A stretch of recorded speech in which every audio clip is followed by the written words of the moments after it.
Bien. Bienvenidos a un webinar más dentro de Bien Plan Capacitaciones. Vamos a iniciar con el evento de hoy. Hoy tenemos una invitada muy admirable y también de vasta experiencia del país de España, que nos va a compartir una capacitación muy enriquecedora. Ella actualmente es directora ejecutiva de la empresa Invisa, Biotecnología Vegetal. Es un laboratorio enfocado a la propagación masiva, a la mejora de las plantas.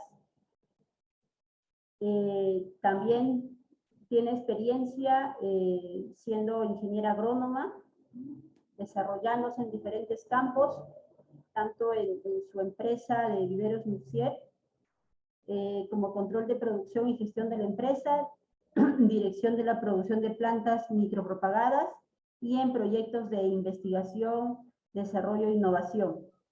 Doy la bienvenida y la apertura a esta capacitación titulado webinar Portainjertos, frutales, tipos y propagación, a la ingeniera Inés Mataís.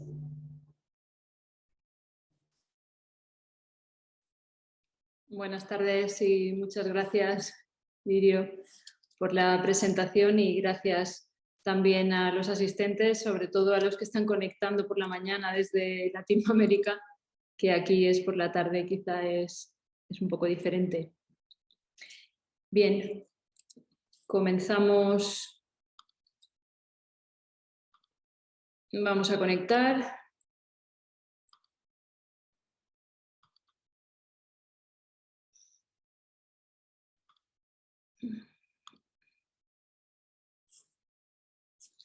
¿Está visible la pantalla?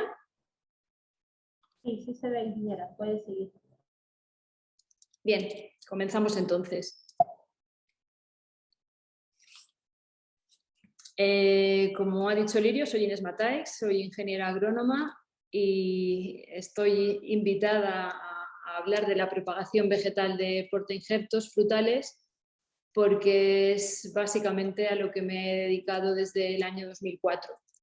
Desde el año 2010 específicamente a la propagación mediante cultivo in vitro, y esto dentro del marco de varias organizaciones que son las empresas de nuestro grupo, ubicado en la región de Murcia, en España. Y dentro de estas organizaciones estamos Invisa Biotecnología Vegetal, que es la parte que propaga cultivo in vitro. Luego tenemos Baby Graft, que es la parte en la que hacemos la propagación mediante injerto. Tenemos Viveros Nurfruits, que es la empresa grande, la empresa que comercializa los plantones terminados de frutales. Y luego tenemos también una empresa dedicada a la mejora genética de variedades y portainjertos de Granada, específicamente de Granada, y comercialización de las mismas variedades en diferentes países en el mundo. Entonces, quisiera comenzar haciendo una muy brevísima definición de lo que es un portainjertos. Es algo muy sencillo, es una planta sobre la que hacemos un injerto.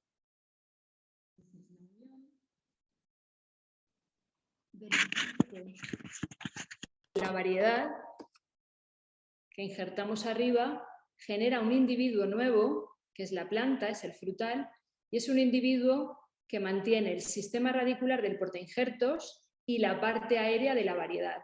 La parte aérea, que es la variedad, es la que aporta las flores y sobre todo la que aporta los frutos, que es en definitiva lo que el agricultor que está haciendo una plantación frutal está buscando. Entonces, la evolución durante el tiempo en el cultivo de frutales ha ido generando la necesidad de utilizar portainjertos para tener árboles más productivos y árboles adaptados a distintos tipos de suelo. Lo que os propongo en esta capacitación es que vamos a ver en dos partes unas primeras diapositivas sobre esta evolución, cómo ha ido el hombre necesitando en la propagación de frutales encontrar portainjertos y sobre todo qué problemas resuelven y cuáles son los retos a los que tiene que enfrentarse el sector del portainjertos, y luego una segunda parte de técnicas de propagación, específicamente el cultivo in vitro. Para entender un poquito lo que vamos a ver en la capacitación, quisiera recordar este concepto que probablemente todos conocen, pero vendrá bien recordarlo, y es que cuando hablamos de propagación vegetal, estamos hablando de la reproducción de las plantas. Y las plantas de forma natural se pueden reproducir por dos vías. La vía de la reproducción sexual, que es la que utiliza las semillas, y la vía de la reproducción vegetativa o asexual, que es la que utiliza diferentes partes de las plantas. Entonces, desde el punto de vista de lo que vamos a ver hoy, hay bastantes cosas que difieren en ambas vías. Cuando hablamos de propagación utilizando la semilla, debemos pensar que estamos incorporando material genético a la descendencia que procede del padre y procede de la madre. Pero cuando hablamos de una reproducción vegetativa, la planta que generamos, el individuo que generamos, incorpora el material genético 100% de la madre. Y esto, a efectos prácticos, tiene mucha importancia. Otra manera de ver lo mismo es que los descendientes que obtenemos por la reproducción sexual de las plantas son diferentes entre sí y diferentes a los padres. Tienen parte del padre y parte de la madre, pero son individuos nuevos y son distintos. Mientras que la vía de la reproducción vegetativa genera descendientes que son idénticos entre ellos y además idénticos a la madre. Otra manera de explicar lo mismo es que cuando utilizamos la vía sexual generamos una descendencia que es heterogénea, es decir, variable, y si utilizamos la vía vegetativa vamos a generar una descendencia que es homogénea, es decir, idéntica. Y a efectos de la fruticultura esto es bastante relevante. Bien, entonces, muy rápido, una pequeña evolución de cómo hemos sido los seres humanos aprovechando la capacidad reproductiva de la planta para generar portainjertos y frutales modernos. Entonces, en un primer paso, en una primera fase, antiguamente los agricultores que querían generar árboles frutales, lo que hacían era elegir los frutos de los árboles que de forma natural veían que eran más productivos y además estaban más sanos, y de esa manera aseguraban una buena descendencia. Es decir, los primeros agricultores utilizaban la propia semilla que los árboles que tenían en cultivo les generaban para replicar plantaciones nuevas e ir haciendo su propia propagación sexual, su propia propagación vegetal. Como hemos visto, estamos hablando de utilizar semillas y esto significa que la descendencia será heterogénea, es decir, lo que estos primeros agricultores conseguían eran tener, vamos a pensar en cerezos, un campo de cerezos, y conseguían regenerar campos de cerezos parecidos a los padres, pero no eran exactamente idénticos y tampoco lo era la fruta. Entonces, en una segunda fase, aprovechando la vía vegetativa, aprovechando que hay determinadas partes de las plantas que son capaces de generar plantas nuevas, empezaron a replicar las plantaciones utilizando la vía del estaquillado. Es decir, seleccionaban de esta plantación de cerezos el cerezo más productivo y con las cerezas más dulces y utilizaban o intentaban utilizar partes de esta planta para generar nuevos cerezos. Cuando esto se consigue, sí tenemos árboles que son idénticos a la madre. En la fruticultura actual, un ejemplo, o en la fruticultura actual de las zonas templadas y de la fruta de hueso, que es en lo que nuestra empresa trabaja principalmente, frutales de zonas templadas, esto sucede como propagación en el granado, por ejemplo, y en la higuera. Generalmente se propagan por estaquilla. Aquí las limitaciones son que a veces los agricultores podían encontrarse con una variedad de fruta muy interesante, de fruta muy dulce o muy productiva, pero sin capacidad de generar raíces, con dificultad para estaquillar. Y esto, a la hora de la propagación vegetal, era una limitación. Hay una tercera etapa, vamos evolucionando en el tiempo, y vamos encontrándonos que aquellos portainjertos aquellos frutales que se propagaban o por semilla o ya por estaquillado, quizá no siempre se adaptaban a todos los terrenos. Y una manera que encontró el ser humano hace muchísimos años es, mediante la técnica del injerto, podían convertir a árboles frutales que tuviesen las raíces de una planta con un buen sistema radicular y la parte aérea de la variedad con la fruta que quisieran obtener. Este es el nacimiento de los portainjertos y esto nos lleva a definir que un buen portainjertos debe cumplir estas características, además en este orden. Para ser un buen portainjertos, vamos a pensar, por ejemplo, de cerezo, que ha salido el ejemplo antes, debemos encontrar un material vegetal que sea compatible mediante injerto con la variedad de cerezo que queremos propagar. Además, para que sea un buen portainjertos, debe poderse adaptar a diferentes condiciones de suelo. Y luego debe de ser él propiamente fácil de propagar, fácil de estaquillar para poder generar suficientes portainjertos que mediante injerta propaguemos estos cerezos originales. En esta búsqueda de portainjertos surge una primera propuesta, una primera aproximación, y es utilizar semillas de la misma especie. Es decir, es un caso, por ejemplo, habitual en el almendro. Podemos utilizar semillas de almendro, empezamos con esto una propagación sexual, es decir, generamos un campo de portainjertos que si se han obtenido por semilla son, desde este punto de vista, heterogéneos, no son plantaciones idénticas, que luego injertamos de la variedad de almendro elegida. Aquí usamos estas dos técnicas, la germinación de semillas, la injerta, y encontramos plantaciones que no son del todo heterogéneas. Son una muy buena solución, es un portainjertos bastante económico y en algunos casos nos encontramos con que quizá este tipo de portainjertos no se adapta a algunos tipos de suelo, pero es una alternativa utilizada, de hecho, ampliamente utilizada. En esta fase podemos encontrar una segunda propuesta, una evolución más. Sería elegir, entre otras especies cercanas, aquellas que cumplan la condición de portainjertos, que repetimos son la compatibilidad con la variedad, la adaptación a distintos tipos de suelo y que sea fácilmente propagable, y utilizar para ello propagación vegetativa. En este caso, si encontramos estas especies cercanas, aquí vamos a poner un ejemplo que es el del ciruelo. El ciruelo tiene algunas especies cercanas, que son tipos también de prunus, que se pueden propagar por estaquillado, que se adaptan a diferentes condiciones de suelo y que luego injertamos de las variedades elegidas. Y con eso tenemos una evolución más en la generación de plantas frutales. ¿Qué puede suceder? ¿Cuál es el limitante en esta fase? Que quizá hay algunas ocasiones en las que no se encuentran especies cercanas al frutal que queremos propagar que cumplan estos requisitos.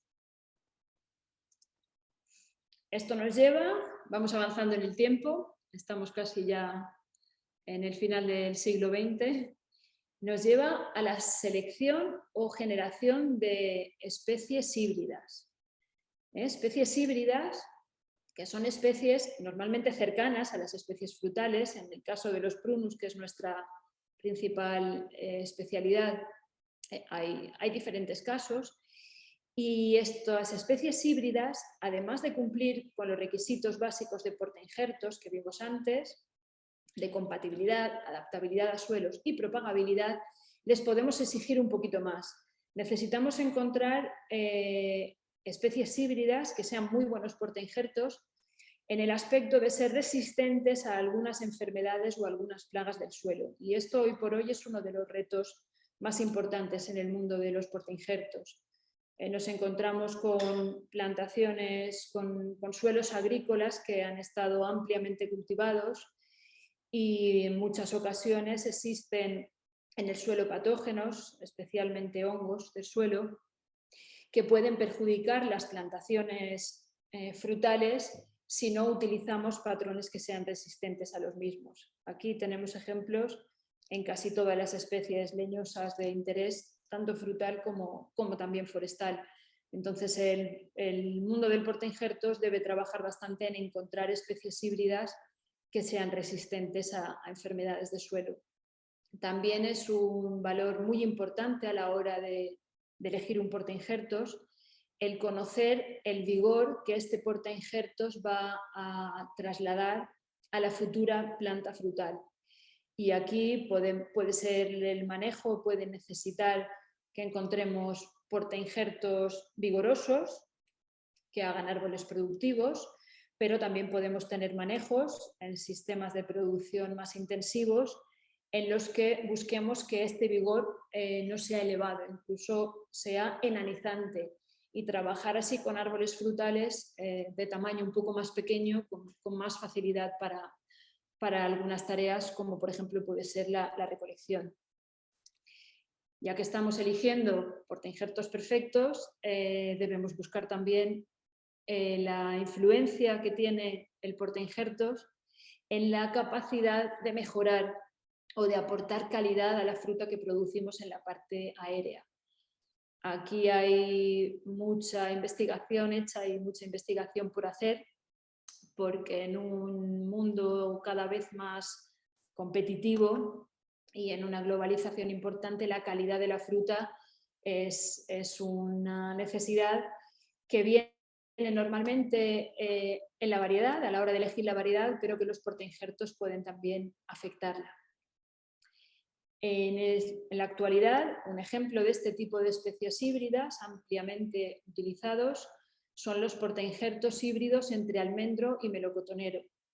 El tradicional es el GF677, que es un portainjertos de origen francés que está ya decenas de años en cultivo, y una mejora sobre el mismo es el Garnem, el G por N15, es un portainjertos obtenido en Zaragoza, que confiere a las plantaciones algunas ventajas como la resistencia a nemátodos.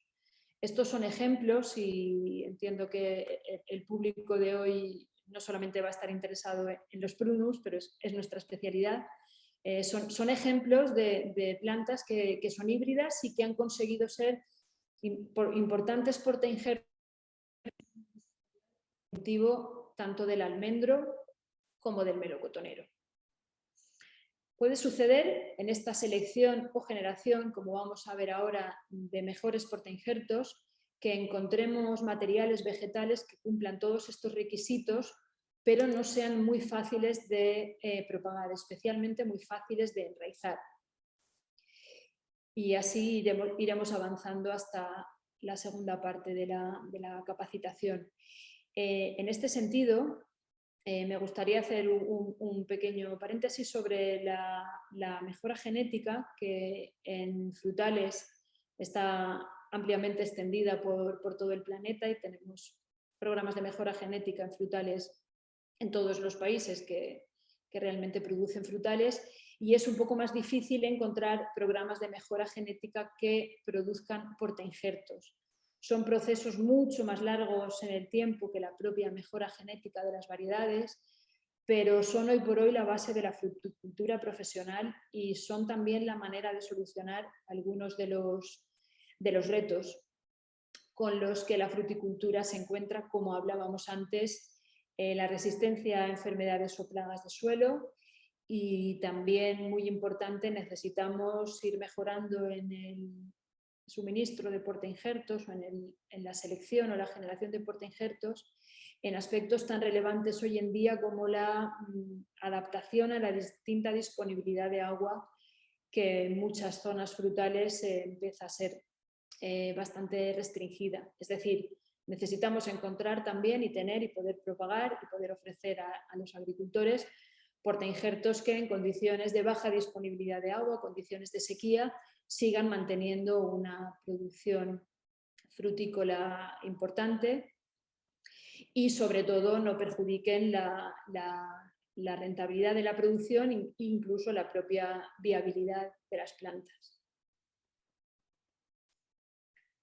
Bien, con esta pequeña evolución en la que he intentado ir generando un poco unos pasos que nos ayuden a entender cómo llegamos a la necesidad de utilizar el cultivo in vitro dentro del viverismo. Todas las etapas anteriores que hemos visto coinciden y son contemporáneas al momento actual. Es decir, no debemos leer esto en clave de que cada una de las fases posteriores anula a las fases anteriores.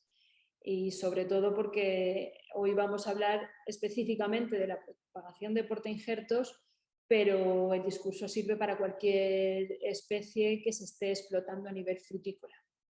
Tenemos especies muy avanzadas, muy profesionalizadas, como podría ser el melocotonero, por poner un ejemplo, que tiene diferentes portainjertos que cumplen diferentes requisitos, pero también tenemos muchas especies frutícolas que no están aún tan profesionalizadas y que probablemente estén en un punto del camino que hemos ido viendo más anterior al propio del desarrollo de patrones de cultivo in vitro.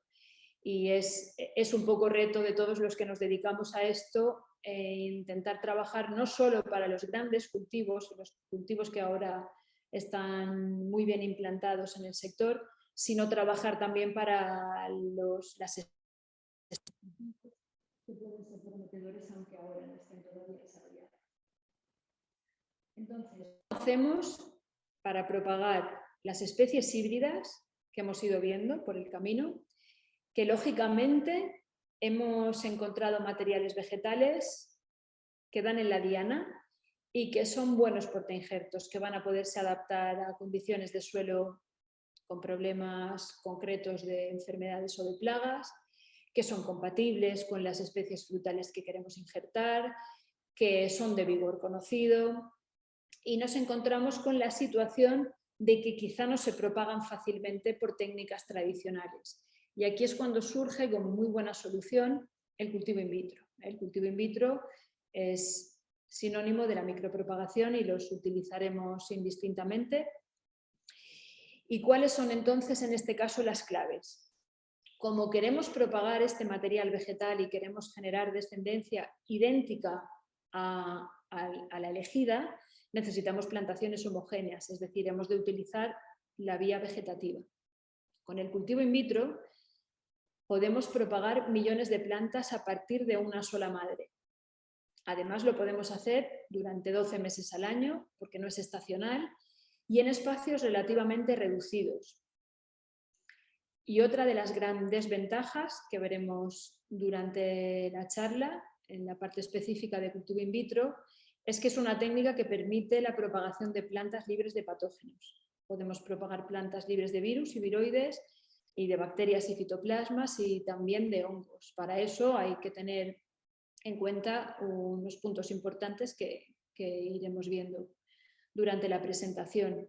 De manera que este cultivo in vitro surge un poco como la evolución de todas las distintas técnicas anteriores y la puesta sobre el papel de una manera de propagar plantas que requiere tener conocimientos en fisiología, que requiere tener conocimientos de campo, conocimientos de cultivo, que bebe de la sabiduría de los viveristas tradicionales, que son los que han ido perfeccionando todas las técnicas anteriores, y que para ponerlo en marcha requiere de una inversión y requiere de tener un laboratorio de tejidos vegetales más pequeño, más grande, y de conocer las distintas técnicas que son el cultivo in vitro de plantas. Cuando hablamos de cultivo in vitro de plantas, estamos hablando, es importante saber que estamos hablando de una mezcla de muy diferentes técnicas. En la presentación veremos el caso concreto de la propagación de frutales. Veremos también un laboratorio, en este caso el nuestro, os enseñaré en un pequeño vídeo también cómo está organizado, y va a estar todo bastante enfocado a la propagación de frutales. Pero los que estáis en este sector, que creo que son algunos de los que estáis atendiendo, conocéis que las técnicas de cultivo in vitro realmente son extrapolables a cualquier vegetal de interés sobre el que queramos clonar muchas plantas.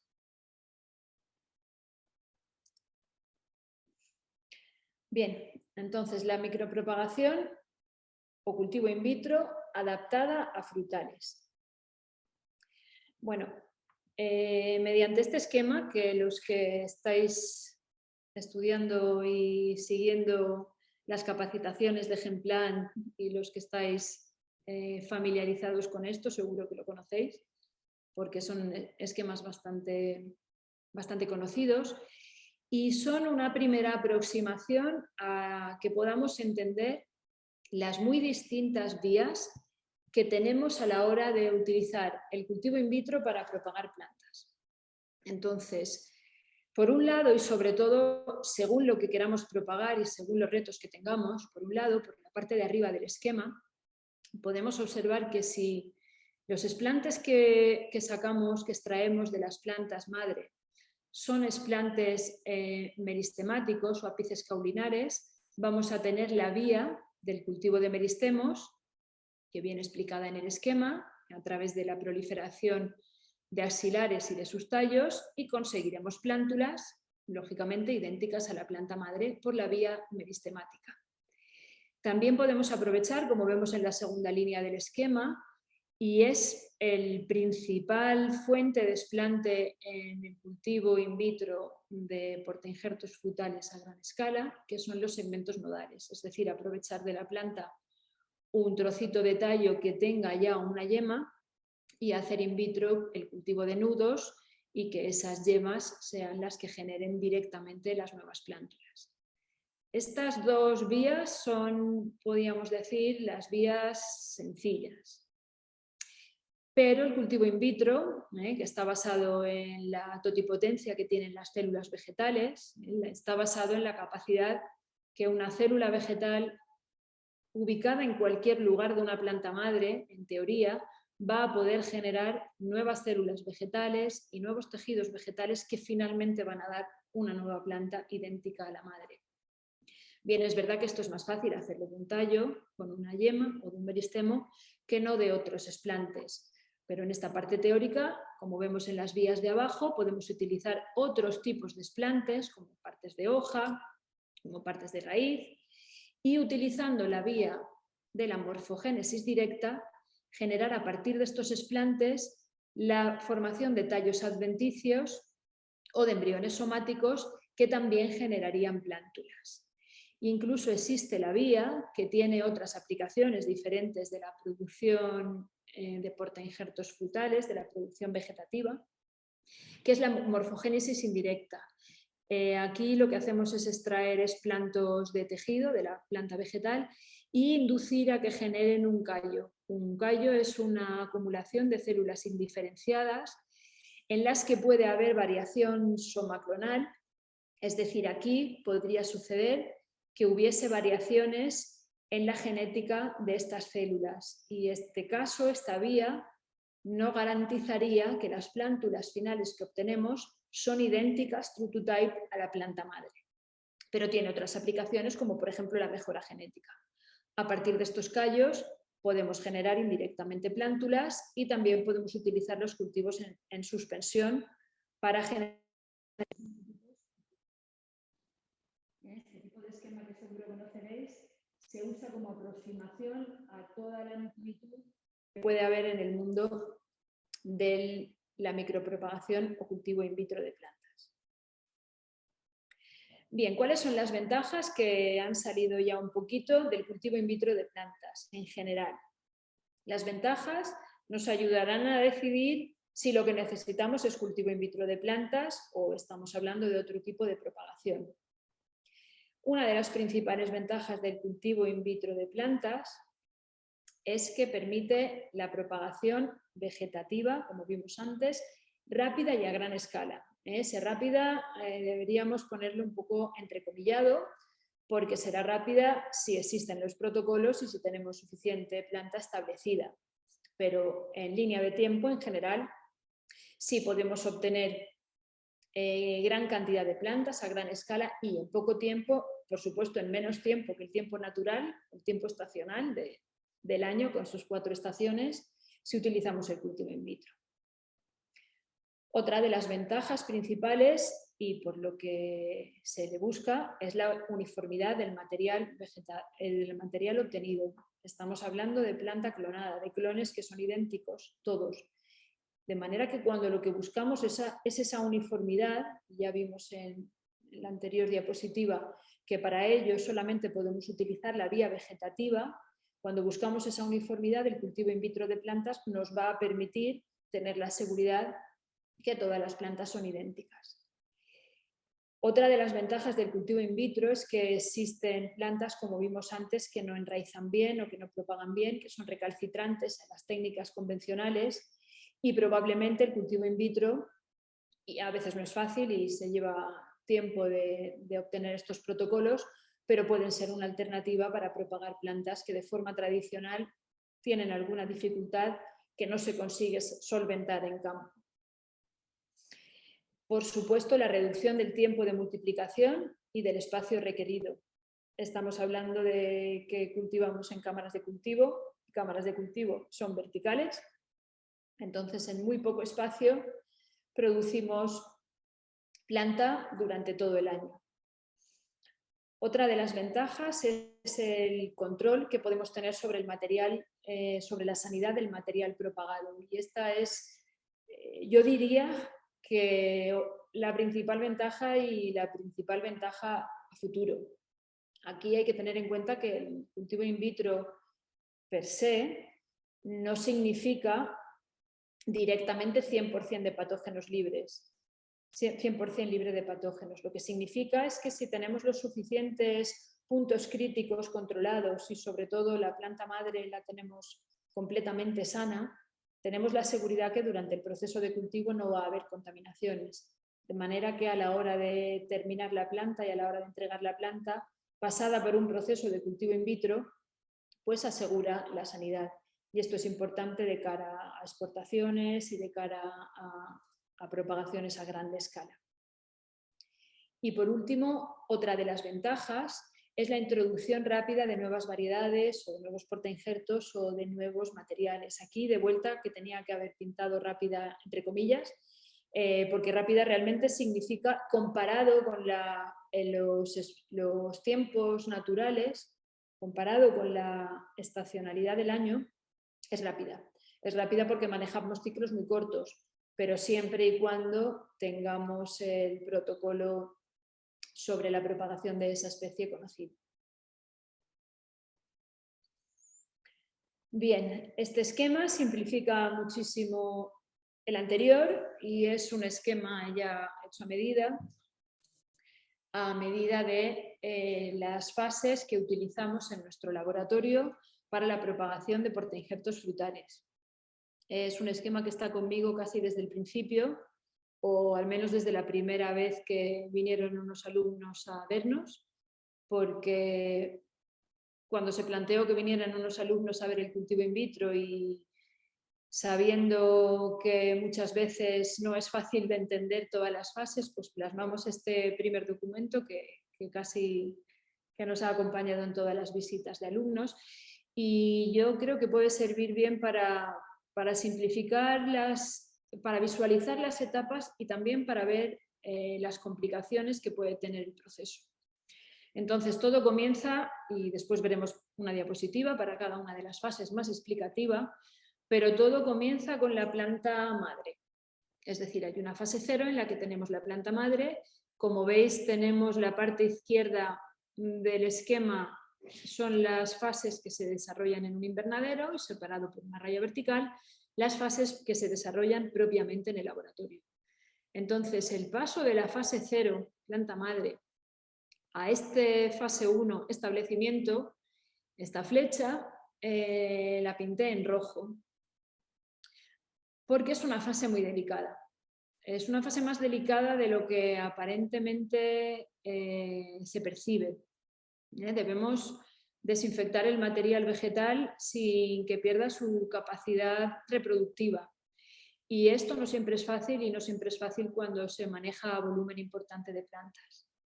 Bien, de la fase 1, establecimiento, una vez estabilizados los cultivos, repito que luego veremos en detalle cada fase, pasaríamos a la fase 2 o fase de proliferación, o también le llamamos fase de multiplicación, seguramente yo le llamo multiplicación más adelante.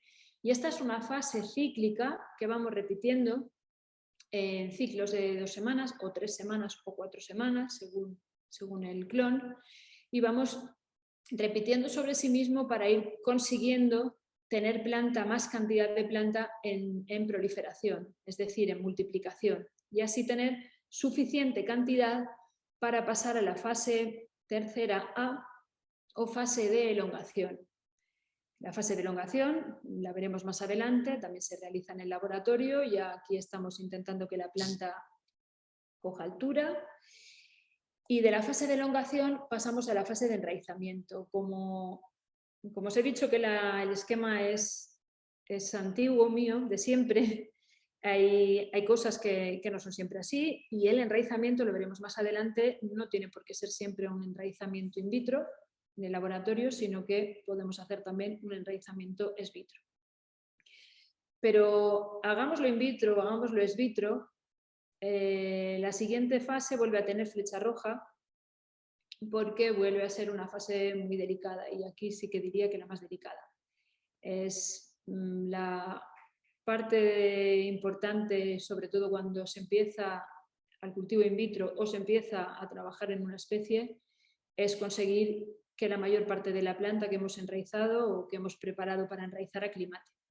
La aclimatación ya se realiza de vuelta en el invernadero, es la fase 4A, y el final de todo y el éxito de todo este recorrido es llegar a la fase 4B y tener el máximo de planta terminada. Planta terminada es planta ya aclimatada y planta viable para entregar a la siguiente etapa, que en nuestro caso sería Babygraph, o la empresa el centro de trabajo que tenemos que la injecta, o en otros casos sería entrega para otros viveristas o entrega para agricultores. Bien, visto este esquema general, vamos a ir haciendo un poco para cada una de las fases, y os explico un poco también las claves. Entonces, vimos la fase 0, la fase de mantenimiento de planta madre. Entonces, aquí el objetivo es ser capaces de mantener ejemplares de las plantas que se quieren propagar en condiciones de seguridad libres de patógenos, en adecuado estado nutricional y con elevado desarrollo de tallos juveniles. Entonces, lo que tenemos los laboratorios son una zona específica para guardar todo el stock de planta madre en maceteros, en zonas cubiertas con mallas. Esto que se ve en la imagen es una malla, está dentro de un invernadero, de plástico, pero tiene una malla para evitar la entrada de insectos, y es importante trabajar sobre las plantas madres en varios sentidos. Como hemos visto, en el sentido sanitario, es decir, el laboratorio debe tener su propio sistema, y si no es propio, subcontratado, de detección de patógenos de forma fluida y en la operativa del día a día de la empresa. Debemos estar testando que las plantas que después vamos a propagar siguen libres de virus y de hongos y de bacterias. Además, como hemos dicho, otra clave es que estén en una estancia protegida de otros insectos, protegida de insectos que pueden ser vectores, y en estado nutricional apropiado. Tratamos de asegurar que estas plantas, en la medida de lo posible, mediante la tecnificación del laboratorio, estén, si es posible, generando material, ramificando y generando material la mayor parte del año, porque en un laboratorio comercial como el nuestro, la tarea de establecimiento normalmente se viene realizando en la mayor parte del año. Hay algunas partes del año que no lo hacemos, pero generalmente se está estableciendo, si es posible, siempre. Y también son plantas, las plantas madres, una clave de las plantas madres es irlas reponiendo con hijas directas, para eso hacemos propagación vegetativa, hijas directas de las madres cada 3 o 4 años, para contar siempre con material juvenil. Material juvenil, los que seguís las capacitaciones de Genplan y conocéis un poco todas estas claves, sabréis que parte del éxito de la puesta en marcha de todo un protocolo de cultivo in vitro se basa en que el material sea lo más juvenil posible, es decir, provenga de tallos recientes en la planta. En este sentido, tener plantas pequeñas y continuamente recortadas y podadas da más facilidad al éxito que cuando a veces sucede tenemos que iniciar procesos que son desde planta adulta. Esto complica un poco más el éxito del proceso. Bien, fase 1. Entonces empezamos a entrar en materia del cultivo in vitro. La fase 1, como vimos, es el propio establecimiento de tejidos vegetales. Establecimiento le llamamos a esta tarea de extraer de las plantas madre porciones de planta que serán los explantos y adaptarlos al cultivo in vitro. Entonces, estas partes de plantas debemos desinfectarlas y trasladarlas a contenedores estériles, para evitar el desarrollo de hongos y bacterias. Entonces, ¿cómo hacemos esto? Bien, claves principales. Debemos tener, como dijimos antes, la planta madre en el mejor estado sanitario posible. Eso quiere decir vigilar bien las aplicaciones fitosanitarias necesarias, vigilar bien el estado sanitario y además tener analíticas apropiadas para detectar patógenos que no son visibles. Extraemos el material vegetal y lo traemos al laboratorio y entonces tenemos un reto.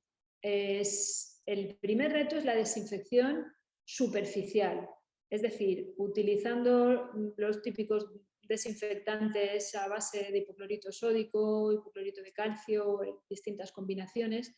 Debemos desinfectar el material para que a la hora de establecerlo en un tubo aséptico, en un tubo de cultivo estéril, no proliferen todos aquellos microorganismos que de forma natural, sin ser patógenos, tenemos en la superficie de la planta madre.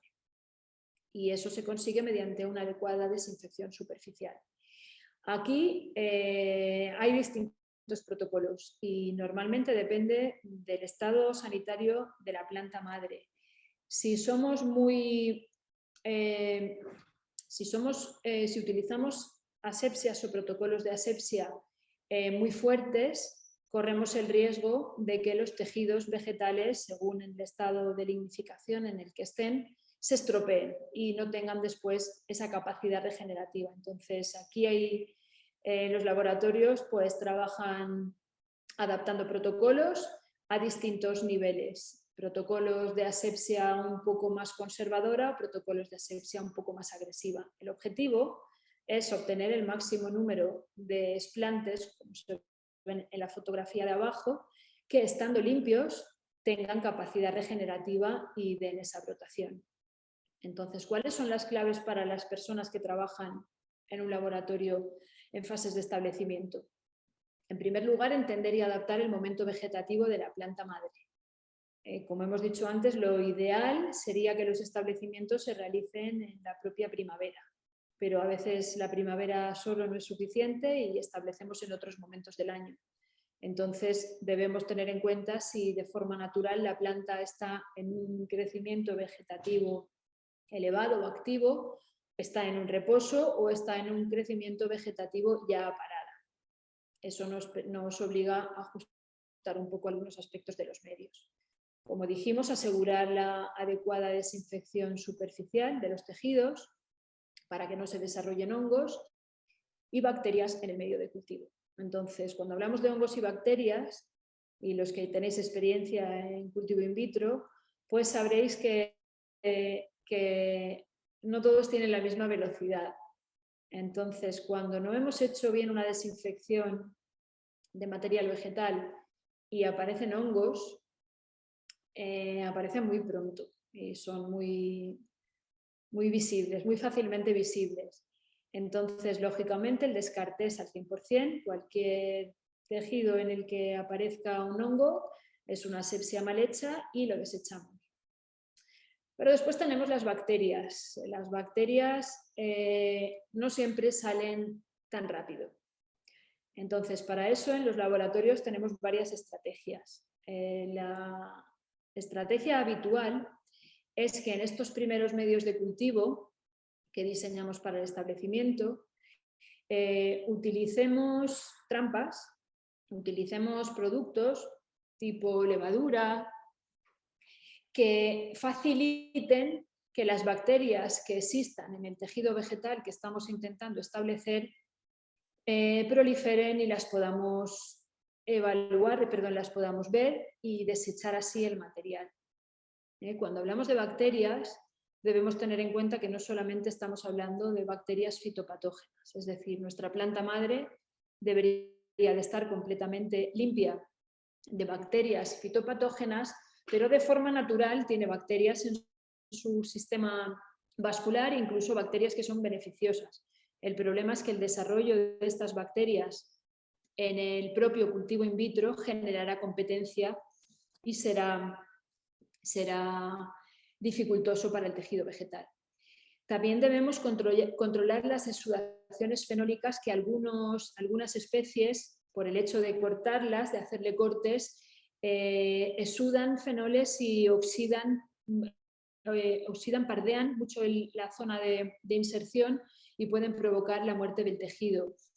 Aquí la solución está muy clara en estos casos, por ejemplo en el granado sucede bastante, y es utilizar antioxidantes en el medio de cultivo o repicar a las 24 horas o 48 horas varias veces hasta que esto deja de suceder. Otra clave es identificar estas contaminaciones endógenas de bacterias que hablamos antes. Identificarlas es tener muy buena vista. Hay personas que tienen muy buena vista o vistas muy bien entrenadas a evaluar que existe esta bacteria. Algunas son muy famosas en todos los laboratorios y cuanto antes se eliminen mejor, porque si entran en todo el proceso después es más difícil de eliminar. Aquí también como claves importantes son la primera entrada de material vegetal al laboratorio y debemos tener todo bien identificado, bien rotulado y bien trazado, porque vamos a iniciar unos clones a partir de este material vegetal y aunque después veremos que hay herramientas para la identificación varietal, es mejor evitar que corregir. Y en esta fase pues, es importante desarrollar los protocolos de propagación. Cuando hablo de protocolos de propagación estoy hablando de los medios de cultivo y sus contenidos y de las condiciones ambientales a las que merece la pena poner estos cultivos en establecimiento. Hay veces que especies funcionan mejor sin luz, especies que funcionan mejor con luz y bueno, todo esto es el desarrollo de los propios protocolos. Bien, la segunda fase es, yo diría, la fase clave. La fase de proliferación o multiplicación es la fase que, bien ajustada, puede hacer que un protocolo sea un protocolo de éxito y que podamos propagar bien una especie o que no podamos hacerlo. Entonces, ¿qué es la proliferación o la multiplicación? Es esta fase, y yo creo que en la fotografía de arriba podemos verla bien. Esto es un explante excepcional, sinceramente no es el que todos los días tenemos, pero es un explante que ha generado muchos tallos. Entonces, si la fase de establecimiento era introducir al cultivo in vitro segmentos nodales que tengan una yema y esa yema sea capaz de brotar, y la iremos subcultivando en los medios apropiados para que se estabilice y empecemos a trabajar ya con corrección de reguladores de crecimiento para hacerla proliferar, pues este es el resultado que podemos conseguir. Lo que se busca es conseguir un tipo de crecimiento en este explante en el que se favorezca el desarrollo de las yemas laterales, es decir, de forma natural, y los ejemplos que tenemos en pantalla son un portainjertos de almendro, que de forma natural el explante que establecimos hubiera crecido hacia arriba, hubiera sido un tallo en forma apical. Pero en la proliferación corregimos los medios de cultivo y buscamos los equilibrios de hormonas para que se elimine esa dominancia apical y lo que haga el explante es generar tallos por la parte de abajo.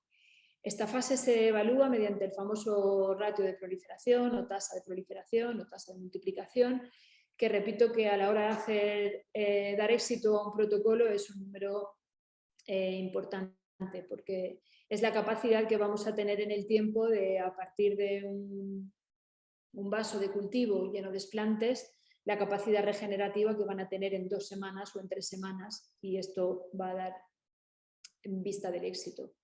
¿Cuáles son las claves? Conseguir que el crecimiento de la planta no sea apical, sino que se favorezca el desarrollo de estos brotes laterales o adventicios, y esto lo conseguimos mediante el equilibrio de reguladores de crecimiento. Bien, cuando ya estamos en este punto y hemos hablado 2 veces de medios de cultivo, surge la primera pregunta importante que debe hacerse alguien, sobre todo alguien que quiere dedicarse al cultivo in vitro o quiere poner en marcha un laboratorio. Entonces, ¿dónde están estos medios de cultivo? Bien, estos medios de cultivo, lo ideal es tener una base anterior a todo este trabajo de laboratorio, aunque después hablaremos un poco de algunos tips que son importantes para la puesta en marcha de un laboratorio, pero debemos saber que para la mayoría de las especies hay multitud de publicaciones de bibliografía, tanto papers científicos como libros, también después aconsejaré uno, que tienen en su contenido medios de cultivo apropiados para cada una de estas fases. Entonces, lo que todos hemos hecho es utilizar medios estándar que están publicados y que ya nos hablan un poco sobre todo este equilibrio de reguladores de crecimiento. Los medios de cultivo se formulan aportando todo lo que la planta necesitará para su propagación. Y estamos hablando de ácidos, estamos hablando de los famosos reguladores de crecimiento, estamos hablando de la fuente de carbono y luego de los gelificantes, de los agares. Entonces, muchas veces cuando empezamos nos parece que lo más difícil es tener el medio de cultivo apropiado, o que lo más importante es tener el medio de cultivo apropiado. Y sinceramente lo es, pero lo es hasta cierto punto. Es importante partir de un estándar y en el propio laboratorio y con los propios operarios y con los propios cultivos ir haciendo un poco los ajustes hasta encontrar el medio que más se aproxima a lo que buscamos. En el caso de la proliferación o multiplicación, el equilibrio de reguladores de crecimiento, como puede consultarse en cualquier libro, va a ser siempre un equilibrio en el que tengamos más citoquininas que auxinas, que son las hormonas que en equilibrio más alto favorecen este crecimiento lateral. Otras de las claves en esta fase son trabajar con suficiente asepsia para evitar las contaminaciones por hongos de mal manejo y la dispersión de bacterias si las hay.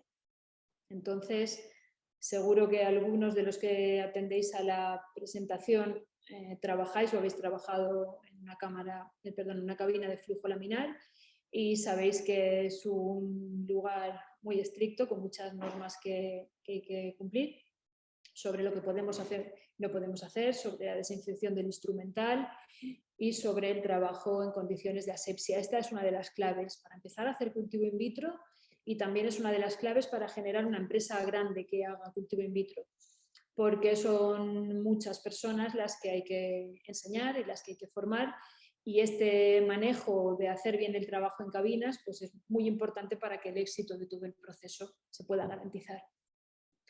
Otra clave es adecuar, como dijimos, los medios de cultivo, y no solo los medios de cultivo, sino también las condiciones, el medio ambiente. En este caso, cuando hablamos de las condiciones, es importante conocer la luz, la radiación a la que es más óptimo que expongamos después el cultivo, el tipo de contenedor, el tipo de corte o la forma de trabajarlo y la duración de los ciclos.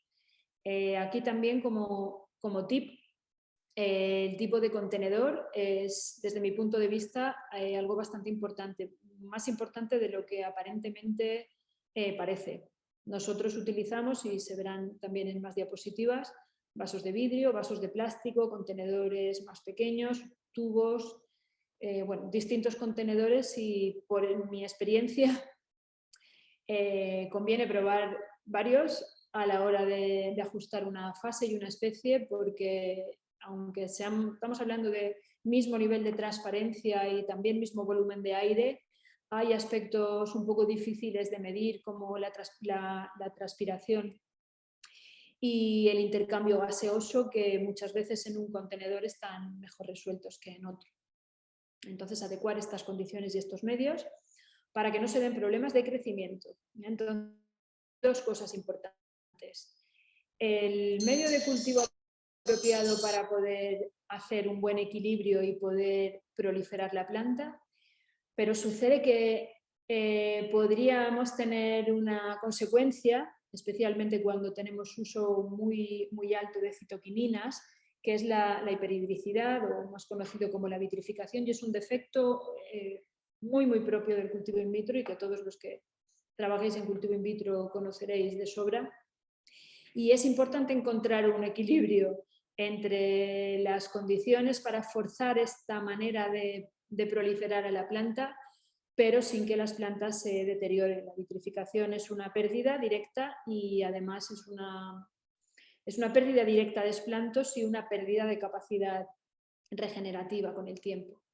También es importante en esta fase, la fase que en el esquema anterior venía en circuito, en cíclico sobre sí misma, es importante que entendamos que conseguir planta de calidad para que el resto del proceso que viene detrás de elongación y de enraizamiento sea un éxito también depende bastante de esta fase. Y aquí también hay un tip, los que hacemos cultivo in vitro lo conoceréis. También en esta fase debemos ser muy precavidos en no haya demasiado desarrollo de callo, también en el número de ciclos que vamos a hacer de proliferación, porque podría suceder, hay más riesgo de variación somaclonal, como dijimos antes, que son pequeños cambios genéticos que pueden darse, que después, si no somos capaces de percibirlos en la aclimatación o el terminado de la planta, podrían generar plantas que no son exactamente como la madre, que no son exactamente true to type.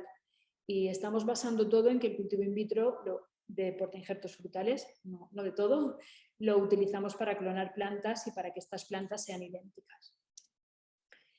La tercera fase, parte A, es la elongación o preenraizamiento. Hay diferentes formas de llamarlo. Es incluso una fase que hay especies que no necesitas hacer, pero yo la considero, para hacer planta en cantidades, la considero una fase muy importante, porque es una fase de transición entre los equilibrios de hormonas que hemos tenido que aplicar para que la planta prolifere, como hablábamos antes, y los equilibrios de hormonas o las condiciones que vamos a querer darle a la planta a posteriori para que enraice. Entonces, esta fase de elongación, desde mi punto de vista, para obtener planta de calidad es importante hacerla y además ajustarla bien en el tiempo para conseguir que la planta tenga un ciclo, al menos un ciclo de espacio, de cambiar, de transitar del hábito de crecimiento anterior muy proliferativo a la siguiente que vamos a pedirle a la planta, que es que enraice. Por eso el objetivo de esta fase es preparar la planta para un correcto enraizamiento y aclimatación. Tradicionalmente le llamamos elongación, porque, como hemos visto en la diapositiva anterior, los brotes, cuando están proliferando, son brotes miniaturizados y son brotes pequeños, porque lógicamente les hemos cortado la dominancia apical y estamos haciendo brotes miniaturizados. Va a ser mucho más fácil enraizar y aclimatar un brote que tiene una cierta altura de tallo, que tiene una hoja más abierta y que tiene un poco una madurez. Entonces, esta fase es la transición entre esos dos hábitos de crecimiento. También tenemos que trabajar aquí con un correcto equilibrio de los reguladores de crecimiento. En este caso, lo que conviene es el equilibrio que antes teníamos en la multiplicación, elevado nivel de citoquininas y un nivel más bajo de auxinas. Aquí conviene nivelarlos. Normalmente son fases que también en los medios de cultivo se incorpora carbono activo, que tiene capacidad de absorber los restos de citoquinina que tengamos de los ciclos de multiplicación. Como claves, por supuesto, trabajar con asepsia, como hemos visto antes, adecuar los medios de cultivo y las condiciones. Y es también un punto importante en esta fase de elongación o preenraizamiento conseguir la mayor cantidad posible de planta de calidad. Y aquí cuando hablamos de planta de calidad, como antes, es sin defectos de crecimiento para pasar a las siguientes fases. Las siguientes fases de enraizamiento y de aclimatación. No debemos perder de vista que estamos hablando de un proceso de producción, de un proceso productivo, y un proceso productivo que, como veis, tiene muchas diferentes fases, y en cada fase estoy tratando de mostraros cuáles son las claves o cuáles son las pegas, porque cuando tenemos un proceso tan largo, una cadena con tantos eslabones, en cada eslabón hay una pérdida, en cada eslabón hay un defecto, en cada eslabón hay un reto. Entonces, el éxito de todo el proceso depende muy de controlar cada uno de los eslabones de la cadena, en este caso cada una de las fases. Y si el final del proceso estamos de acuerdo que es conseguir el máximo número de plantas de la mayor calidad posible y, como dijimos antes, asegurando la calidad sanitaria, solo podemos conseguirlo si cada una de estas fases la cuidamos adecuadamente. La fase tercera B es el propio enraizamiento. Bien, el enraizamiento, como dije antes, lo podemos plantear tanto in vitro, que sería todavía en el laboratorio, como ex vitro. En ambos casos, aquí es importante recordar el enraizamiento, y me gustaría hacer mención a diapositivas de hace un ratito, que ya habíamos hablado del estaquillado y del enraizamiento. Entonces, enraizar una planta es una técnica que el ser humano conoce desde hace mucho tiempo. Precisamente lo conoce desde hace mucho tiempo porque hay especies que de forma natural tienen una capacidad fácil de enraizar. Generalmente, si hay una capacidad fácil de enraizar, no es tan interesante trabajar en el cultivo in vitro, a menos que se quiera conseguir cualquiera de los otros beneficios. Pero normalmente lo que va a suceder es que lo que estamos propagando in vitro no siempre tiene una capacidad de enraizamiento fácil, elevada. Desde este punto de vista, a mí me gusta siempre subdividir, recordar a la hora de diseñar los protocolos, recordar que el enraizamiento está basado en 3 pequeñas fases. La fase de inducción, en el cual las células de la base del corte empiezan a convertirse en células de raíz. La propia iniciación, en el cual estas células comienzan a organizarse, a formar los primordios de la raíz. Y el propio crecimiento, que es lo que el ojo humano más bien aprecia, ¿no? Ver salir ya las raíces. Entonces es importante distinguir estas 3 claves, estas 3 fases, porque en el cultivo in vitro las 3 fases no tienen los mismos requerimientos. Y cuando diseñemos medios de cultivo o condiciones para el enraizamiento, tenemos que pensar muy bien que puede ser contrario lo que la planta necesita para inducirse, contrario a lo que la planta necesita para que esas raíces crezcan. Aquí es importante adecuar los medios de cultivo y las condiciones, como vimos antes, de luz, de contenedor.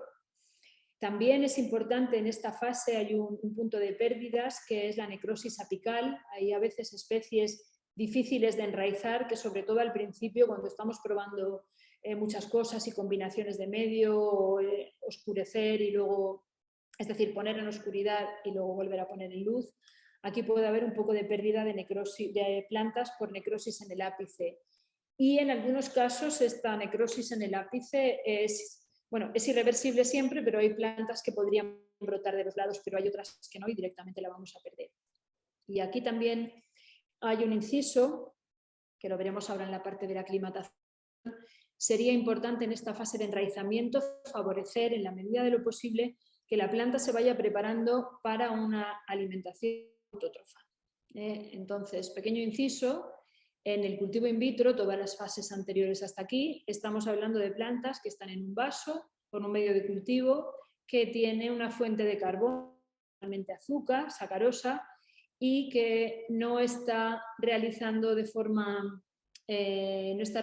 la alimentación de forma fotosintética. Están dentro de contenedores cerrados aunque no herméticos y no están aprovechando el CO2 del ambiente para convertirlo en su fuente de carbono. Y es algo que pasamos a la fase de aclimatación. En la aclimatación deben aprender a hacer. Entonces, esta transición es también una transición importante. De manera que el objetivo en la aclimatación va a ser adaptar las plantas a las condiciones de ex vitro, es decir, al control de la transpiración.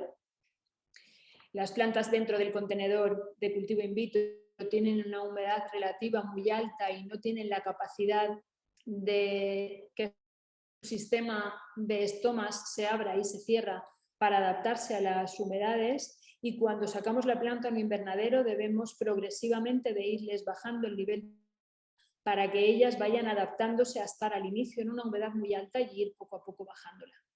El segundo objetivo, el desarrollo del aparato fotosintético de la planta. Aquí ya no vamos a aportarle azúcar, carbono, sino que van a tener ellas que en el menor tiempo posible aprovechar del CO2 ambiental y irlo transformando a su fuente de carbono. Y eso las plantas lo deben aprender en el menor tiempo posible. Y el tercer objetivo es el enraizamiento funcional, es decir, las raíces que a veces observamos en el propio medio de cultivo, en el propio vaso del laboratorio, son raíces que no tienen la capacidad de absorber, son solamente raíces estructurales. Entonces es muy importante en esta fase de aclimatación, de adaptación ya de trasplante en sustrato, que estas raíces se desarrollen en el menor tiempo posible, porque estas raíces sí ya son absorbentes. Estos tres puntos de la transpiración, la capacidad fotosintética y el enraizamiento funcional son la clave absoluta de la aclimatación. Son tres cosas que tienen que suceder sí o sí. Una planta no vivirá si no desarrolla estos tres sistemas. Y son sistemas que están lógicamente enlazados entre ellos. Es decir, todos deben de suceder rápido y todos deben de suceder a la vez. El personal que se dedica a la aclimatación de plantas, el personal técnico que está haciendo el cultivo de las plantas, es un personal que tiene que tener una elevada capacitación técnica, mucha capacidad de observación, porque es un proceso difícil y ya no estamos hablando de una cámara de cultivo, como veréis ahora en el pequeño vídeo del laboratorio, que todo está controlado. Aquí, aunque trabajamos en invernaderos muy tecnificados, es el sol el que manda. No, el sol da un día soleado y es todas unas condiciones, o hay un día nublado y es todas unas condiciones completamente distintas. Aquí las claves es hacer que esto suceda, evitar que la planta sea atacada por patógenos antes de que pueda defenderse. Estamos hablando que un estándar de aclimatación de plantas son 2-3 semanas. Si tenemos unas condiciones ambientales de algún hongo en una semana, que la planta no tiene capacidad de defenderse y además es una planta tierna, probablemente habrá muerte de bastantes de ellas. Y en este caso, también para resolver esto, necesitamos que la planta tenga un crecimiento, si es posible, rápido. La última fase de in vitro es un poco ya la más sencilla, es acabar esas plantas aclimatadas, llevarlas ya a otra zona de invernadero ya más abierto, ya sin tanta protección, y endurecerlas y hacerlas viables para poderlas entregar al siguiente paso. Bien, hemos visto las fases de cultivo in vitro aplicadas a un caso muy concreto, que es la propagación de portainjertos frutales. Quisiera recordar que en el esquema anterior, el esquema primero de todos, había otras vías de cultivo in vitro, pero las diapositivas se han centrado en estas. Un pequeño resumen de los principales problemas que tiene el cultivo in vitro de leñosas, o que tiene la aplicación del cultivo in vitro dentro de lo que son los procesos viverísticos. El primero es que requiere invertir en unas instalaciones de laboratorio y de invernadero tecnificado, y esto pues normalmente no es siempre fácil de hacer. Y bueno, yo me voy a permitir dar algunos consejos personales por mi experiencia de 12 años haciendo cultivo in vitro, y es que posiblemente una buena manera de hacerlo es empezar con algo pequeño, empezar con un laboratorio pequeño en el que se consigan aprender todos estos procesos y después pensar en escalarlo a un nivel más grande. requiere personal cualificado y especialmente cualificado y, si pudiera ser, personal con experiencia en el cultivo in vitro. Aquí creo que también como consejo es muy, muy interesante el poder hacer colaboraciones o que los laboratorios surjan dentro de consorcios o de viveros o enlazados con otros laboratorios, porque la transferencia de todo esto es una transferencia costosa. De hecho, es una formación y una capacitación, y aquí Gemplan hace muy, muy buena labor, porque es una capacitación de mucho tiempo y además que no termina nunca. Y también como problema para empezar, como reto para empezar, es que al inicio de todo el proceso de cultivo in vitro necesitamos un tiempo a veces más largo del que pensábamos para establecer todas las primeras plantas, para diseñar o adaptar los protocolos. Si son de bibliografía, lleva más tiempo adaptarlos.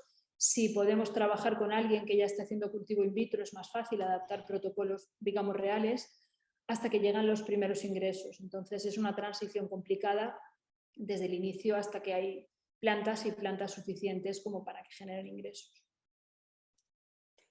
Bien, vamos a ver entonces, había preparado en primer lugar unas diapositivas con fotografías del laboratorio, pero después he pensado que quizás las diapositivas pues no muestran una imagen fija, y entonces he pedido ayuda y hemos hecho una pequeña grabación, un pequeño tour por nuestro laboratorio y por las distintas salas más importantes. Aquí quisiera recordar que un laboratorio, en líneas generales, va a tener varias zonas muy importantes, como son la preparación de medios, las salas de siembra o de transferencia y las cámaras de cultivo.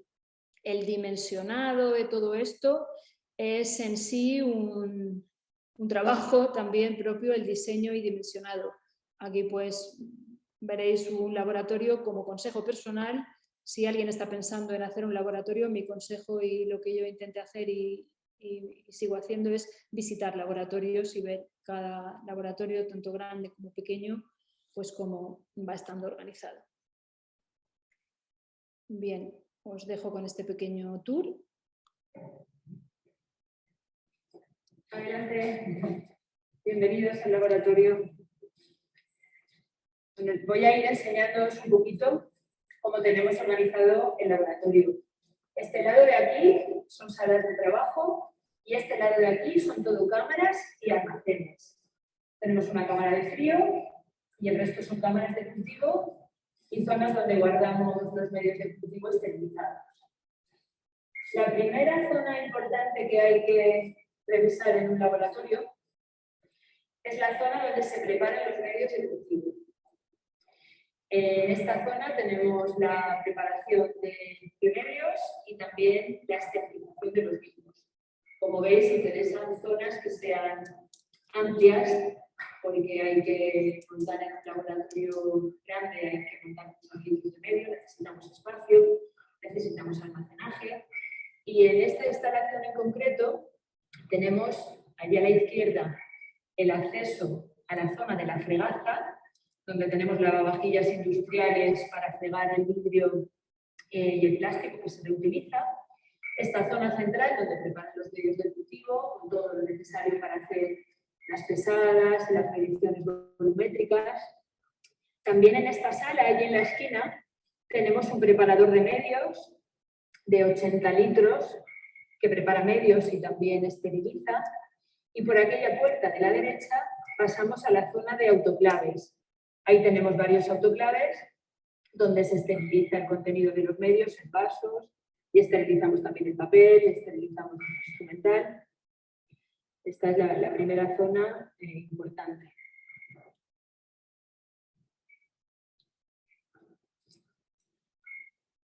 En la zona de autoclaves, los medios, cuando ya están estériles, los pasamos al primer almacén, que es un almacén de medios de cultivo. Es una zona también grande en la que utilizamos ozono para la desinfección ambiental y es una área que tenemos normalmente climatizada a una temperatura sobre 16 grados centígrados para que los medios se mantengan bien y no se contaminen. La segunda zona muy importante en un laboratorio es la sala de siembra. Es la zona donde se trabaja en asepsia. Es la zona donde trabaja el personal. En este laboratorio tenemos 5 cabinas dobles, que son 10 puestos, trabajamos en los turnos, con lo cual hay 20 personas haciendo cultivo in vitro. Como veis, están haciendo diferentes trabajos. Tenemos gente haciendo multiplicación, tenemos gente haciendo enraizamiento, hay gente trabajando por injertos de almendro, hay gente trabajando por injertos de pistacho. Y ahí tienen todo lo necesario, los siguientes medios que deben trabajar, la planta que la encargada está llevando, y tienen a mano todo lo necesario para desinfección, papel, etiquetas. Es una zona que debe estar lo más posible separada del resto, solo deben de acceder los operarios que van a trabajar con el cultivo in vitro. Todas las noches se desinfecta también con ozono y todas las semanas se hace una limpieza de superficies en profundidad.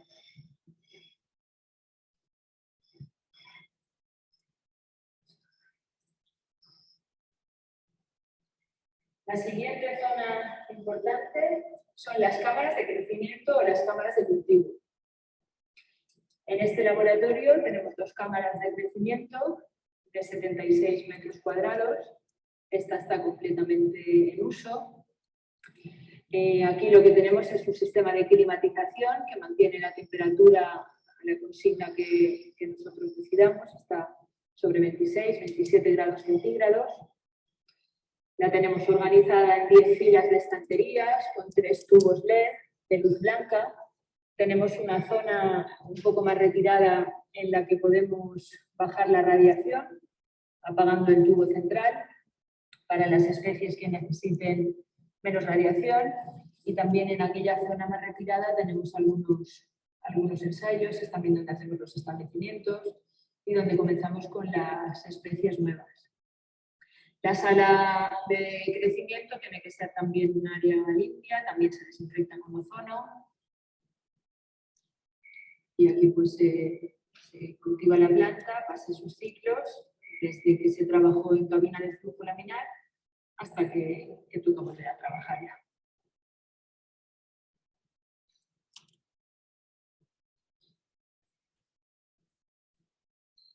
Y por último, que era una zona importante, esta es la otra cámara de cultivo que ahora está apagada, y es la sala que nosotros llamamos el laboratorio técnico.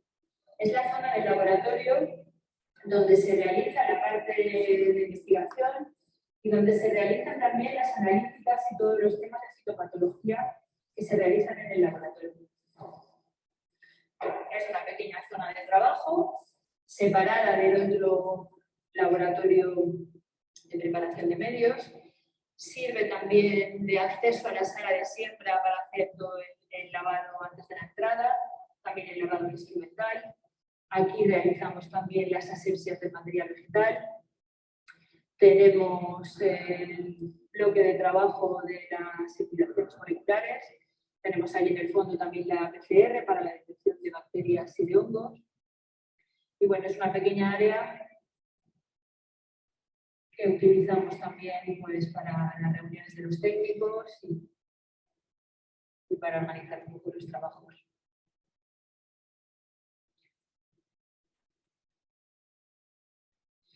Y esto pues sería la visita al laboratorio.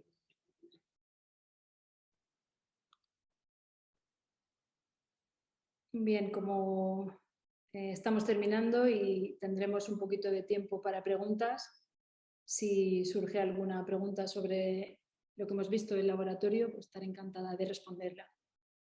Y así para cerrar un par de cosas, otras aplicaciones que tiene el cultivo in vitro, aparte de la que hemos visto, propagación a gran escala de plantas, que es lo que hacemos, el cultivo in vitro soluciona otros problemas del sector, como por ejemplo, y esto es algo que tiene una técnica que tiene desde mi punto de vista mucho futuro, el injerto in vitro, pues es decir, podemos hacer injerto in vitro, no propiamente microinjerto de saneamiento, sino injerto in vitro de especies que injertan con dificultad o de especies que de forma natural necesitan mucho tiempo para conseguir el calibre apropiado del portainjertos, o especies cuyas ramas generan yemas muy gordas y esto ralentiza mucho el tiempo de obtener planta, pueden ser tipo pistacho o así. El cultivo in vitro es una buena solución. También tenemos el cultivo in vitro como herramienta importante a la hora del saneamiento vegetal, utilizando el cultivo de meristemos.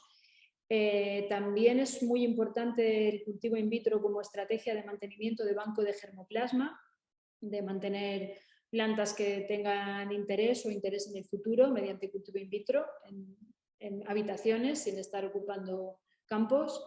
También utilizamos el cultivo in vitro, y en esto también hemos trabajado, en intercambio seguro de material vegetal entre países lejanos, por ejemplo, España a Chile o España a Perú. En cultivo in vitro se pueden enviar variedades y allí se recuperan. Utilizamos el cultivo in vitro también en el rescate de embriones, en programas de mejora genética con, por ejemplo, de prunus precoces que requieren un rescate de embriones que de forma tradicional no germinarían. Y luego también el cultivo in vitro es clave en la regeneración de plantas tras procesos de edición génica o tras procesos de transgénesis. Esas plantas hay que regenerarlas y ahí está el cultivo in vitro como herramienta, no solo para propagar portainjertos a gran escala, sino con otras tantas aplicaciones. Como hemos hablado de la sanidad vegetal, importante recordar a nivel de vivero, a nivel de nusfruits, trabajamos en detección de virosis mediante hibridación molecular, que es una tecnología muy apropiada para manejar muchas muestras, y luego en bacterias y hongos utilizamos PCR cuantitativa, y esto ayuda a que un proceso de propagación de millones de plantas al año pueda tener una garantía sanitaria testada in situ en las propias instalaciones y con procesos operativos durante todo el año. Algunas ideas un poco de futuro, pero que es presente, que ya están sucediendo sobre el cultivo in vitro de plantas, y aquí pues podrá haber preguntas después o más adelante o desarrollar más temas. Están los sistemas de inversión temporal como una estrategia de cultivo in vitro que para algunas especies es apropiada. También apunto por aquí el tema de la automatización o de la robotización de algunas tareas que pudieran robotizarse o automatizarse para mejorar en lo que es el coste de la planta in vitro, la propia mejora de protocolos y la optimización de las distintas fases, los marcadores moleculares como estrategia que también utilizamos en nusfruits para la identidad varietal, la formación continua, que es mi consejo personal al profesional de la propagación in vitro, y aquí me permito de aconsejar el Hartmann y Kester, el libro básico de propagación vegetal, que tiene mucho de in vitro y mucho de injerto y mucho de germinación y mucho de estaquillado, y yo creo que todas las claves del mundo para el propagador. Y también me parece importante las estrategias de transferencia de conocimiento, las colaboraciones entre laboratorios y las iniciativas como GenPlan que favorecen mucho todo este punto.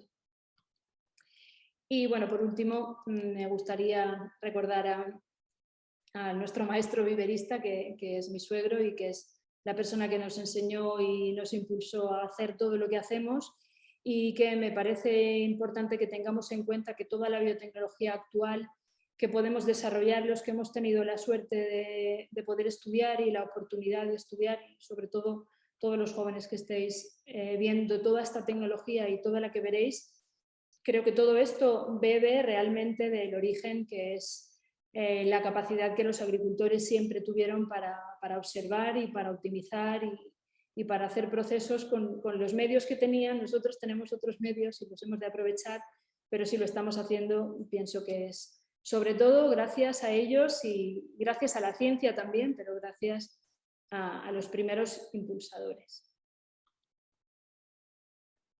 Y bueno, hasta aquí serían las diapositivas que he preparado para hoy. Si queréis que hagamos preguntas o consultas.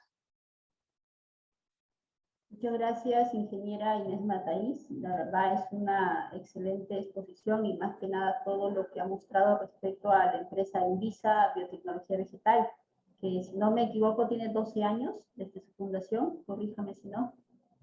Sí, son 12 años haciendo cultivo in vitro. Realmente Invisa nació un poquito después porque, como aconsejaba antes, creo que hay que empezar despacio con algo pequeñito y después ir generando empresa porque es un proceso lento.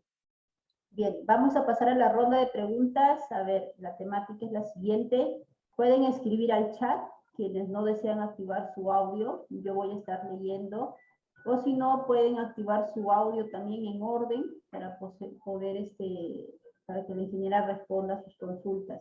Tenemos un tiempo de 20 minutos o menos de ese tiempo si gustan.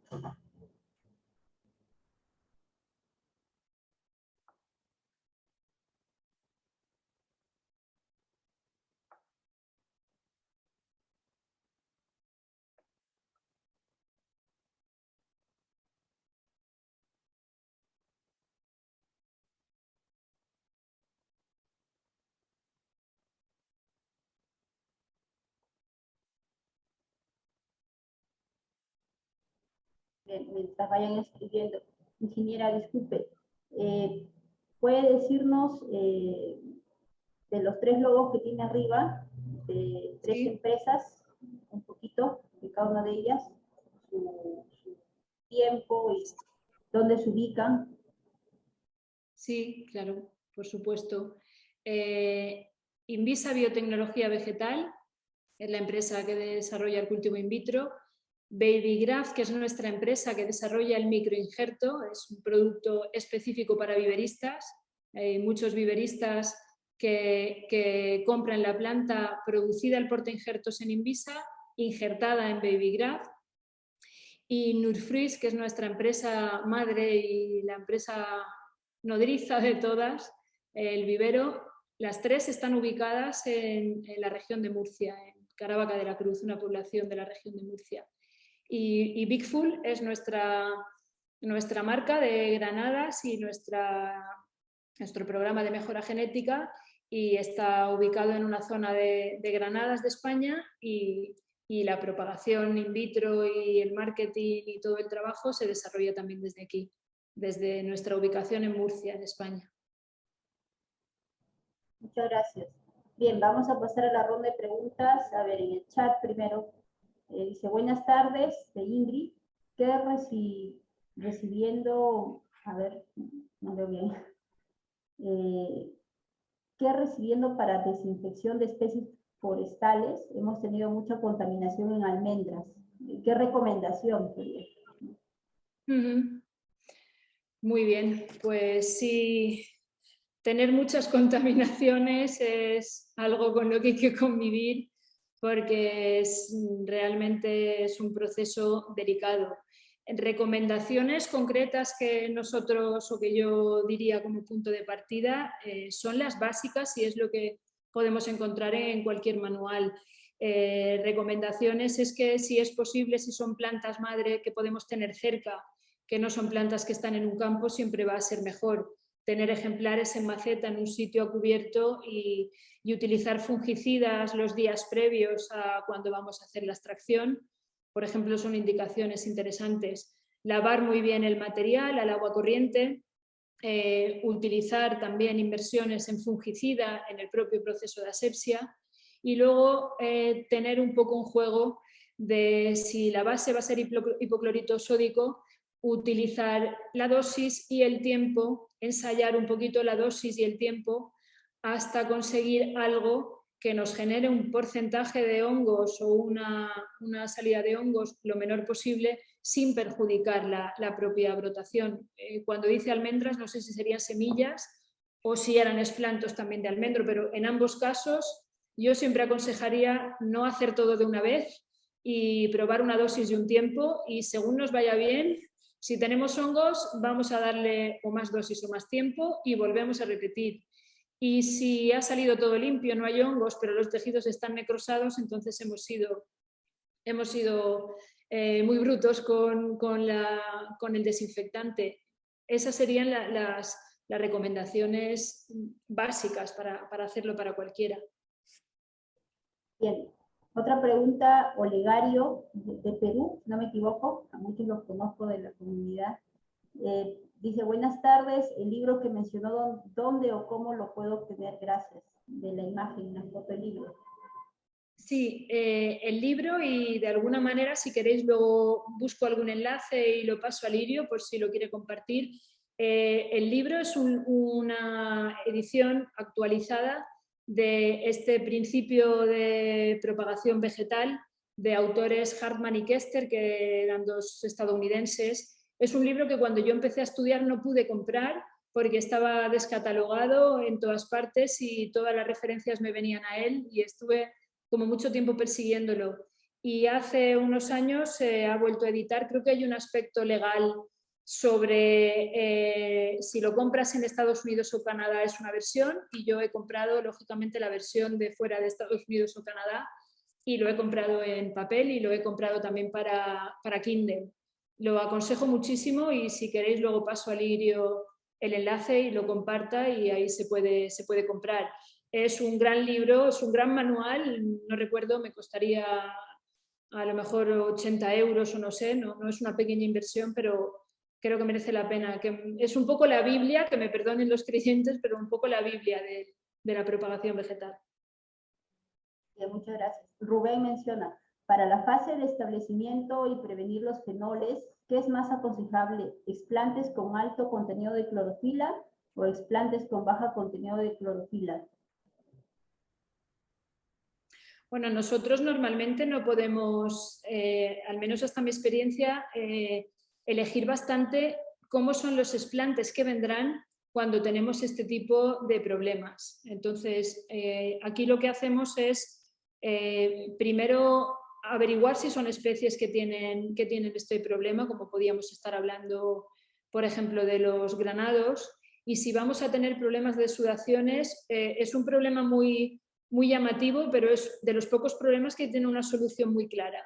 Es tan importante como utilizar ácido cítrico o ácido ascórbico o cualquier otro antioxidante propiamente en el medio de cultivo. También podemos utilizarlo en la parte de asepsia como una inmersión, incluso como una forma de mantenerlo en estos antioxidantes. Y a efectos muy prácticos, si hemos preparado suficiente medio de cultivo para hacer los trabajos y venir a las 24 horas a mirar, a poco que haya un poquito de enmarroneamiento, conviene simplemente pasarlo a un medio fresco, a veces incluso en el mismo tarro, lo ponemos en un extremo y lo pasamos al otro extremo, y esas exudaciones en cuestión de un par de repicados normalmente desaparecen. No solemos tener, al menos nosotros, problemas más que en ese inicio. Ingeniero, y tomando ese punto, si se siguiera con el problema de, sería ya parte, digamos, fisiológico-genética. Sí, perdona. Tomando el punto de lo que, del tema de los explantes que tienen intensidad de fenoles, carga fenólica. Sí. Si se siguiera con ello en el cultivo en todas las fases, Sí. ¿sería ya un problema, digamos, genético o fisiológico?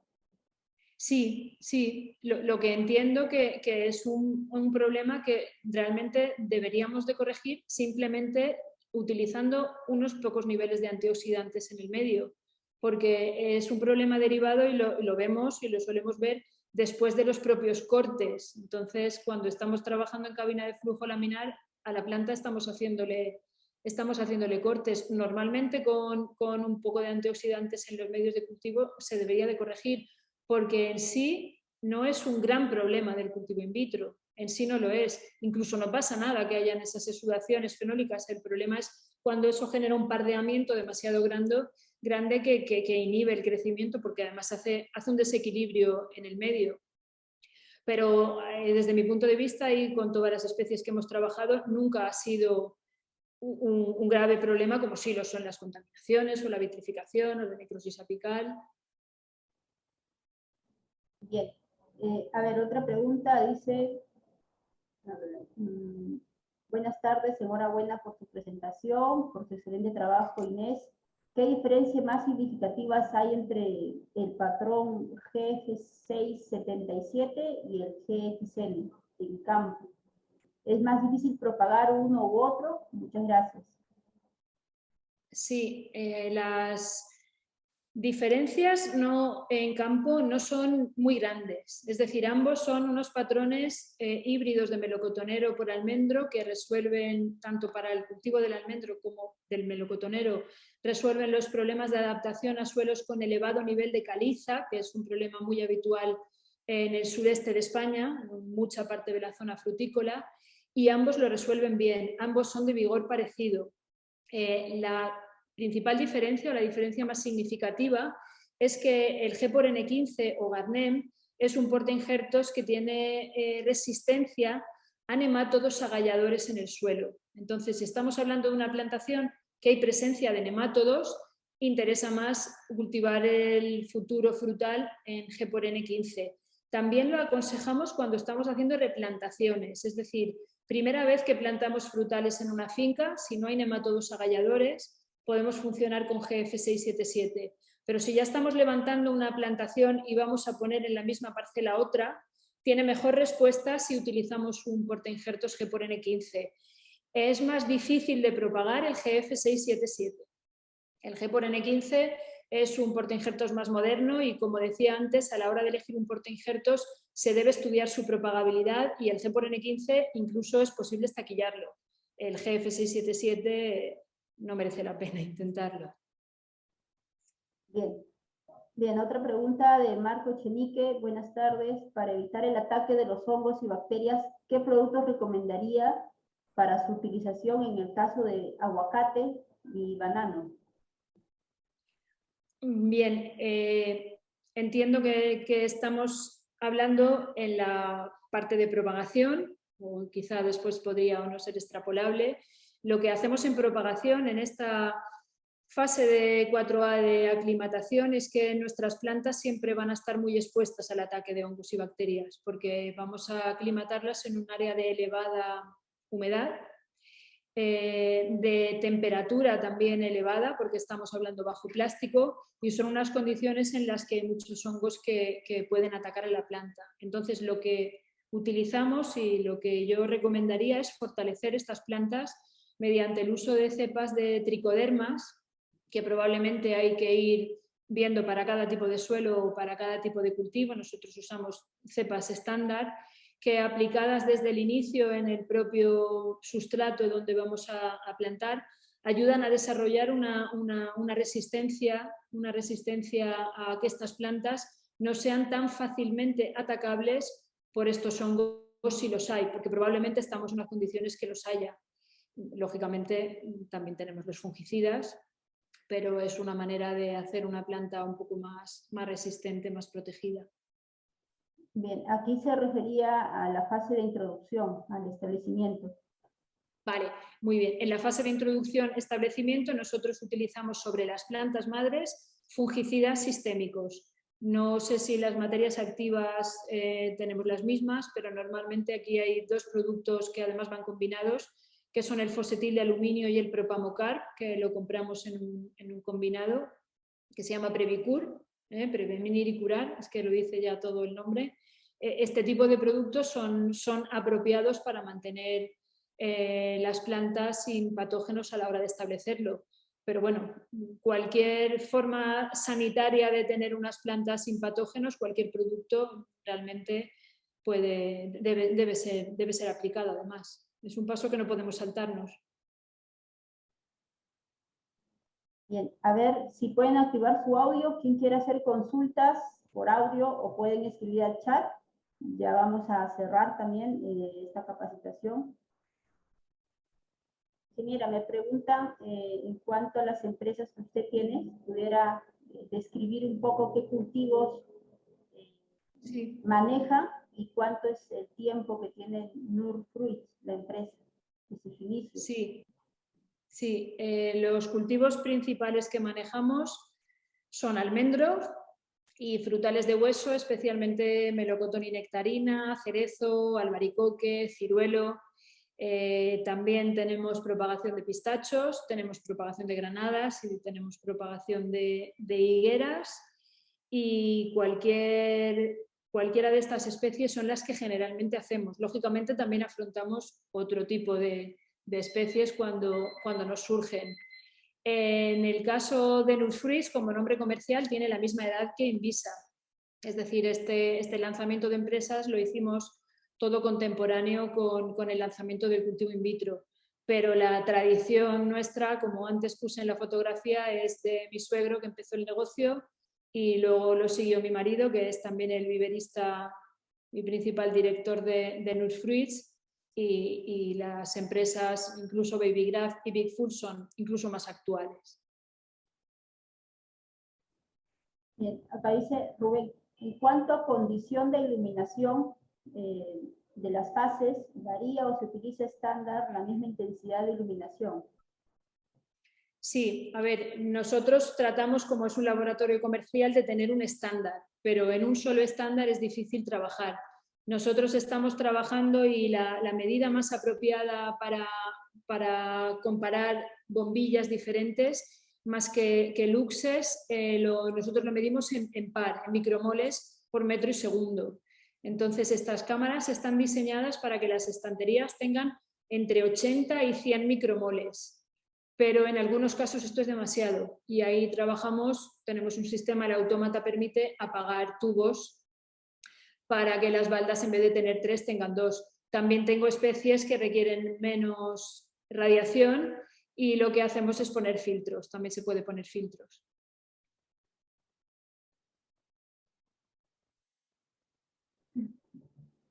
Bueno, a ver, hay otra pregunta, a ver si pueden activar su audio, si no, vamos a cerrar ya la capacitación. Ingeniera Inés, muchas gracias, en verdad, por aceptar esta invitación de Genplan y poder transmitirnos toda su experiencia, toda su carrera en sí en cultivos de frutos carosos, cultivos frutales, desde España hacia Latinoamérica, ya que Genplan se enfoca sobre todo en poder difundir, capacitar, y pues la visión es renovar y transformar aquí Latinoamérica. Doy por finalizado este webinar privado. Espero que todos los asistentes hayan sido de mucho conocimiento todos estos alcances, estos temas, y nos vemos en un próximo webinar. Muchas gracias, buenas tardes a todos. Ingeniera, le deseo muchos éxitos. Igual, cualquier cosa, pues estamos ahí en una alianza con Genplan para más capacitaciones. Por mí, muy gustosa de tenerla acá. Muy bien, encantada. Gracias, Lirio. Muchas gracias. Hasta la próxima.